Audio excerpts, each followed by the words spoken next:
Okay mga bossing, so ayan, today meron tayong na-receive na return item dahil oblong daw yung sigunyal. Mga kaibigan, napakadali lang po sa amin mag-testing ng sigunyal. Okay, may video sila na pinadala sa amin. And maganit ito, ikutin. Okay, so matigas. Ngayon, ito mga kaibigan, meron naman kasi talagang tamang procedure ng pag-install. Marami kasi akong tinetestingan ng mga sigunyal, ayan. Crankcase. So ito, sinuli kasi matigas to umikot. Kaso, tingnan nyo naman mga kaibigan, matigas ba yan? 'Di ba? Ayan, out from the box, anong araw ngayon? Ayan.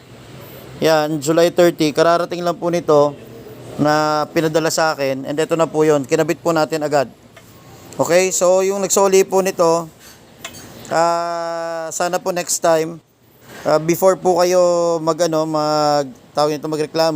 make sure na yung mekaniko na nagbi-build is marunong talaga sa motor, lalo na sa specific model, dahil pagka ganito na pwede po i-void ang warranty, lalo na brand new naman yung sigunyal.